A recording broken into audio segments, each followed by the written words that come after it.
Lucid.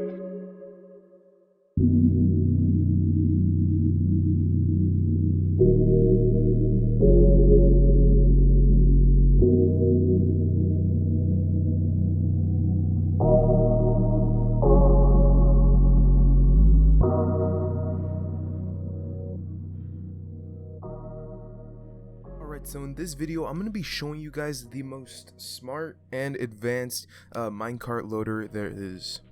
So before I actually show you what this thing does right here, I want to show you guys basically the normal minecart loaders, and these are the first two minecart loaders that you're probably going to be using the most. And honestly, they do their job really well for what they actually are supposed to do. So I'm going to show you guys this first one, and this is the first one. So basically, you're going to have a minecart running along back and forth, and then basically once there's something into this hopper, this minecart or this powered rail will turn off. This minecart is going to pick up that item, and then the power rail is going to know that there is nothing more in this hopper, and then it's going to shoot off. So yeah, so basically if I put an item in here, let's wait, the powered rail turns off, and then it turns back on. And then now the item went into the minecart, and then it deposited into wherever you want it to go. So basically we can see that more in detail if we just put a lot of items in. So basically this minecart will stop here because the powered rail is off because there's items in this hopper, and then all the items are going into this chest. But the problem with this sort of loader is that what if we never have, there's not enough room in the minecart to store all of these items. So basically let's put like a stack of stuff in here and just load it up. There's no room for the items in the hopper to go, so where do they go? They just stay in there, and then this minecart never moves. And you might say, why would you ever need this really? Like, why would this ever happen? It can happen if you have a ton of storage, or if you're kind of in my case where I'm trying to move a ton of shulker boxes. Now shulker boxes are a tile or are like a single item thing, like swords and tools and things like that. Maybe you're trying to move tools like out of a pigman farm or something like that. That kind of makes sense.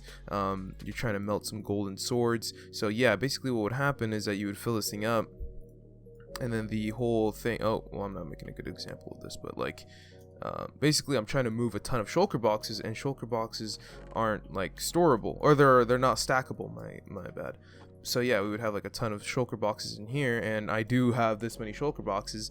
I just need a way to transport them or to move them around using minecarts, but with this type of loader it's just not going to work. So what about this minecart loader? This minecart loader is actually really good for what it does, and it only does really one thing, and it has to make sure that this minecart is completely full. So honestly, you're not really going to be using this one that often. Basically, it's always stationed here, so it's not going back and forth, and it's just waiting to be filled up completely. So basically, if we put shulker boxes, since they're not stackable, they have a higher redstone output in a hopper, like a reading output from a observer. So once we fill this thing all the way up, this piston should go back, and then the minecart will go back, and then now it went over this hopper, so it deposited two items. Hopefully, yeah, it deposited two items, and now it's not full. And this is kind of the problem with it. Since it's not full, like, it's not going to go, even though there's a ton of items that still need to be sent off or go somewhere. And this problem could be fixed with a proper unloader, but specifically for this video we're going to be focusing on loaders. So yeah, this is kind of the problem with this sort of minecart loader. Basically, even if there's a few items out of it, it's not going to go again, and honestly that is not what it's designed for. So yeah, I'm going to be showing you guys my design.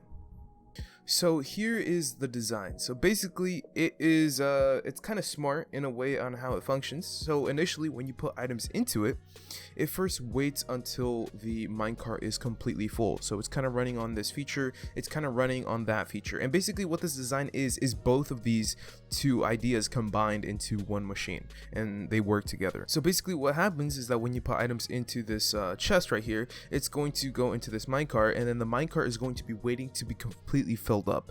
If it doesn't get completely filled up, it's going to switch to a different system, which is going to be this system, where it's the more normal one, but it will also still function with the other system. So basically, if it gets completely filled up, the minecart will still go. which is what makes it really smart. It'll still go, unlike this version where if it's completely filled up and there's items still in the hopper, it won't still go. So yeah, let's quickly show this example with shulker boxes because it's easier. So I'm gonna fill up this shulker box or this chest completely.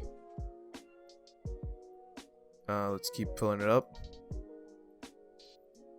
So basically now what it's waiting for is for this minecart to fill up, and then we should see it go. So it's filled up and there's still items in this hopper. So with this design, it would have already been broken. But now it's going to come back and then it's going to fill up all the way again. And then it's going to go. So it's pretty smart in that way. But now soon we are going to...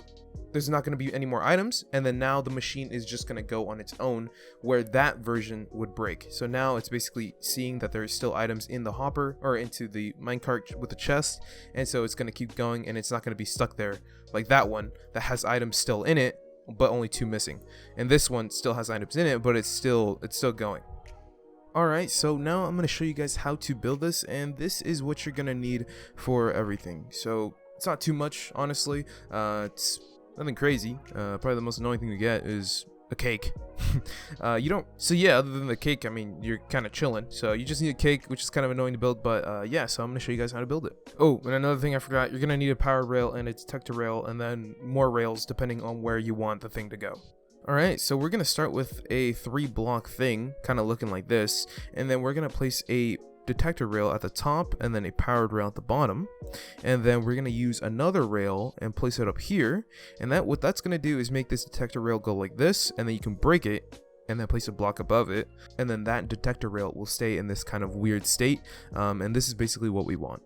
Alright, next thing we're going to do is place a block right here with a comparator like that, and then another block right next to it with a comparator going into this comparator that we just placed. So this is what it should look like.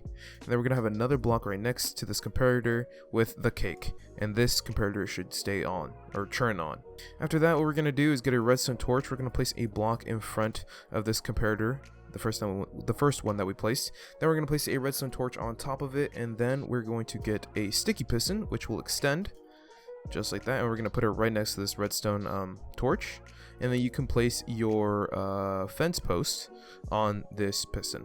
After that, we're going to place our hopper right here, just like that, so it should be coming from this area. Next, we're going to be placing an observer, and this observer is going to be placed right next to this hopper, but it's going to be, the face of the observer is going to be facing up, and the redstone part is going to be facing down, so it's going to look like this. And then you can place a redstone comparator on top of it, and then you can just remove those blocks. After that, you can place a piston with a redstone block, and that's going to go, the piston is going to be below this observer with the redstone block right there. Then you can get your target block and place it right next to this redstone right there, and then you can place a block right next to this target block right there, and then place a piece of redstone. And then while we're here, if you have like a redstone lever or something like that, you can power this powered rail by just turning on this block right here. That's going to be right next to the redstone, and that will power that powered rail. Alright, after that, what we're going to do is place another block, but this one is going to be in between the sticky piston and the target block right here. And then we're going to get a repeater, and it's going to be right there. It's not going to be changed or anything, but it's going to be reading, so it's going to be facing in that direction. Then we're going to place an observer on top of that with a sticky piston on top of that, so the face of the observer is going to be reading this repeater that we just placed with the redstone part going into this piston, and then there's going to be a block right next to the piston, the sticky piston. Alright, after that, what we're going to do is place a block right next to this hopper and the detector rail, so right here, and we're going to place a comparator right here, and then we're going to be placing a block away from the sticky piston with a block in front of it. So right here, we're going to be placing a block away. There's going to be a block missing right here, just like as it should. We're going to be placing a repeater, and then while we're here, actually, we're going to be placing a block in front of this, so it's going to be right here, and then you can break this one. So this is what it's going to look like, basically. And then now what you can do is just get a block, put it in front of the repeater, and then bring this a few blocks out. You want to basically create this shape, like an L, and then this last block is going to go 1 block down, and you can place a redstone all along here.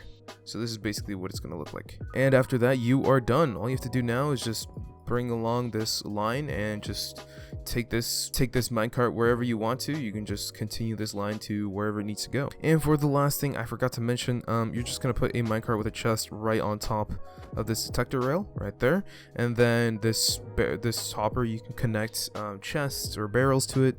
You can, but I'm just gonna put a barrel on it for now, and then you can just load it up with whatever, or a chest, or just a hopper line if you wanted to. So yeah, all right, so that's gonna be the end of this video. Hopefully you guys enjoyed this minecart loader that I built. So yeah, I'll see you guys in the next video.